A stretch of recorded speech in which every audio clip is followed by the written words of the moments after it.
Kaixo, Maitane Krutxaga naiz eta bideo honetan hirugarren bidalketako erabilitako eduki digitalen irisgarritasuna eta ikaskuntza pertsonalizazioaren ebidentziatzea azalduko dut. Lehenik eta oinarrizko ezagutzei dagokienez, erabilitako infografiak egin diodana da, audioa sartu diot. Atal bakoitzeko audioa dute eskura, orduan, behar izan ezkero, audioari eman da testua hitzez azalduko zaie. Gainera, pantaila irakurgailu bat utzi diet Moodleen ere, nahi izan ez gero, ordenagailua instalatzeko. Baleo dela, aurrez hitz egindako infografia, oinarrizko edukiarena. Sakontze edukiari dagokienez,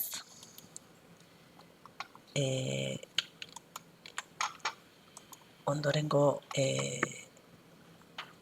aurkezpen hau dana, bertan hitz egiten dugula tresnaren inguruan.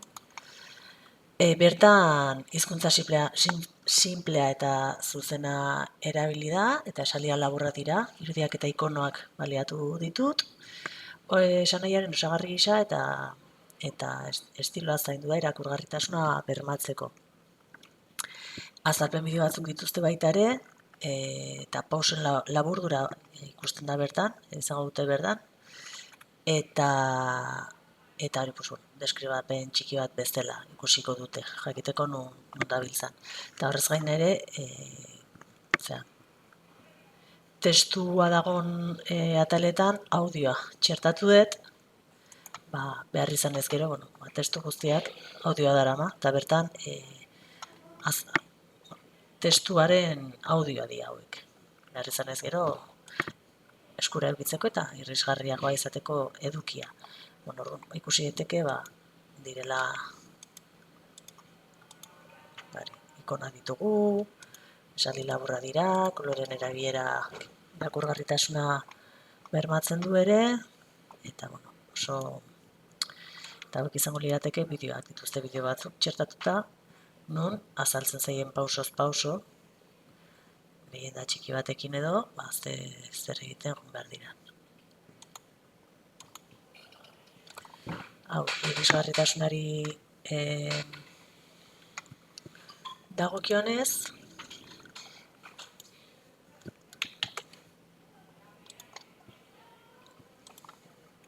hementxe txertatutako bideoak ikusi ahal izateko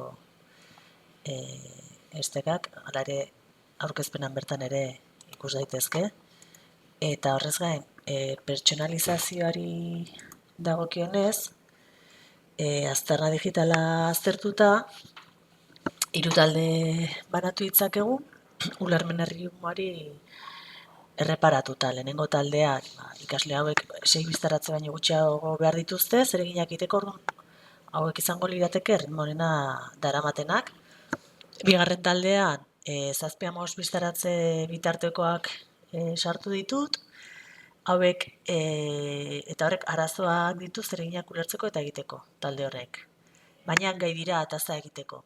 3. taldean berriz, ikasle hauek 15 biztaratze baino gehiago behar dituzte, badago ikasle bat, 11 zenbakidun ikaslea, 52 biztaratze behar ditunak, eta behar dituzte biztaratze gehiago zeregina ulertzeko eta egiteko, eta behar bada ez dute lortuko ikaskuntza ondo barneratzea. Orduan, ulermen arazoak dituzten pertsonentzako egokitzapen gisa, galdetegi bat egingo diet Moodleen, hementxe dutena, eta bertan, galdetegi labur bat da, non galderen tipologia izango da, ea informazioa errezarkitzen da, testua zai iruditzen zaien, ea bideoak lagungarria diren, eta bar.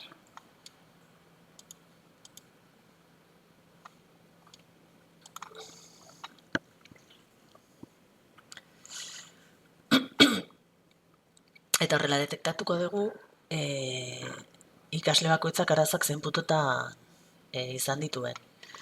Behin hau ikusita, formazio txikitako sarbidea emango diet, behin identifikatuta zeintzuk izan diren argitu dituzten arazoak, eta formazioak izango dira espezifikoak arazo horiei erantzuteko. Eta horrez gain ere, bideo espezifiko gisa, modu asinkronan egin ahal izango dituzte. Horrez gain, utziko dizkiet ere, aurkezpeneko bideoak.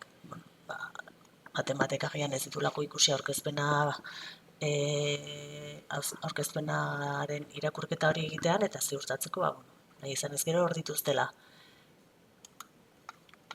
Eta horretaz gain, webgune honetako esteka utziko diet, zeu da, tresna hauxe da webgunea, eta hemen egin dezaketena da, tresna horren erabilera landu joku moduan. Orduan, helburua izango litzateke, ikasketa prozesu hori jolas moduan ikustea, pixkat familiarizatzea honekin, eta alde divertigarriago bat ikustea. Eta horrez gain, trebatzen jungo dira tresna honetan. Hau dena, modelen aurkituko lukete, gure modelean, eta hau izango litzake nituzke pertsonalizazioa, pertsonalizazioa.